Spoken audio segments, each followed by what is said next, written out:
Assalamualaikum warahmatullahi wabarakatuh. Perkenalkan, nama saya Jeki Sanjaya dari kelas 2B Prodi Tadris Bahasa Indonesia. Ingin memaparkan materi fungsi sastra.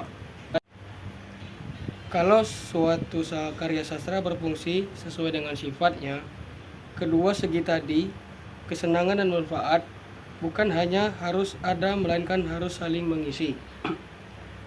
Kesenangan yang diperoleh dari sastra bukan seperti kesenangan fisik lainnya, melainkan kesenangan yang lebih tinggi, yaitu kontemplasi yang tidak mencari keuntungan.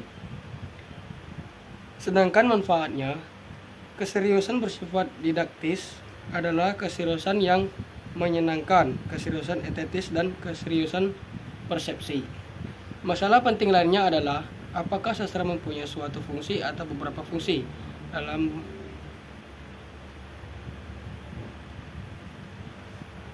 para pembela sastra tentu menganggap masalah ini sebagai masalah abadi dan bukan sekedar pergulatan dengan bidang-bidang lain untuk bertahan hidup. Pengalaman bahwa sastra memiliki nilai yang unik tampaknya memang sangat mendasar pada setiap teori yang membahas nilai sastra. Bermacam-macam teori muncul dan semuanya berusaha menggarisbawahi pengalaman ini secara lebih sempurna. Akhir-akhir ini ada kecenderungan untuk membuktikan bahwa manfaat dan keseriusan puisi terletak pada segi pengetahuan yang disampaikan. Jadi, puisi dianggap sejenis pengetahuan. Teori sastra dan apologetics atau pembelaan terhadap sastra menegakkan sifat tipikal sastra atau kekhususannya. Sastra dapat dianggap lebih umum dari sejarah atau biografi, tapi lebih khusus dari psikologi dan sosiologi. Tetapi perbedaan penekanan bukan hanya terdapat pada teori sastra. Tingkat keumuman atau kekhususan berbeda-beda kadarnya pada setiap karya sastra dan setiap periode. Salah satu nilai kognitif drama dalam novel atau segi psikologisnya, novelis dapat mengajarkan lebih banyak tentang sifat-sifat manusia daripada psikolog.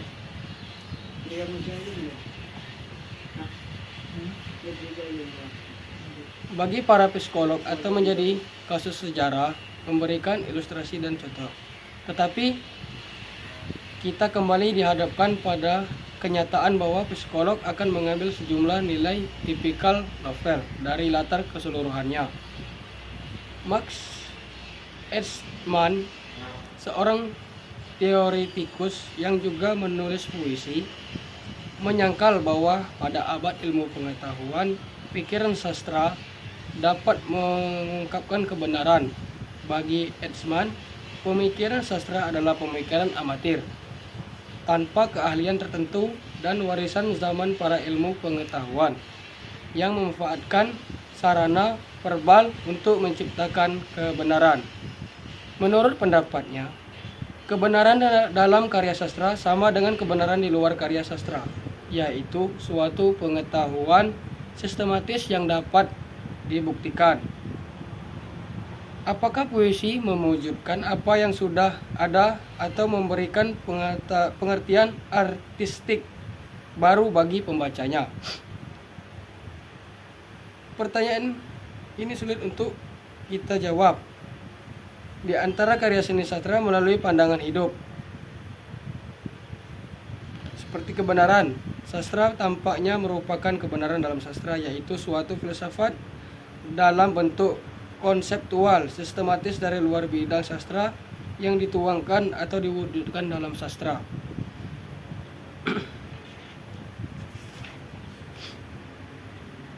Alternatif masuk seni sastra bukan bentuk kebenaran, apalagi jika batasan positif reduktif yang diterapkan. Kebenaran dibatasi pada apa yang dapat dibuktikan secara metodis oleh siapa saja. Alternatif lainnya adalah memakai kebenaran ganda atau jima. Jadi tersedia berbagai cara untuk memperoleh pengetahuan, atau kita membedakan dua tipe dasar pengetahuan. yang masing-masing menggunakan sistem bahasa yang terdiri dari tanda-tanda ilmu pengetahuan yang memakai cara diskursif, yaitu membuat uraian panjang lebar, dan seni yang memakai cara presentasional, yaitu langsung memberi wujud atau contoh. Dalam imbauannya agar simbolisme presentasional diakui sebagai bentuk pengetahuan, tampaknya ia melihat sastra dalam beberapa hal merupakan campuran arti bentuk diskursif dan presentasional. Tapi unsur mitos dan cerita arketip dalam sastra cocok dengan apa yang disebutnya sebagai bentuk presentasional. Pandangan bahwa seni merupakan kebenaran atau memberi pengertian baru tentang kebenaran, beberapa dengan pandangan bahwa seni adalah propaganda. Dalam hal ini, pengarang bukan penemu, melainkan pemasok kebenaran. Istilah propaganda perlu kita beri batasan yang lebih jelas.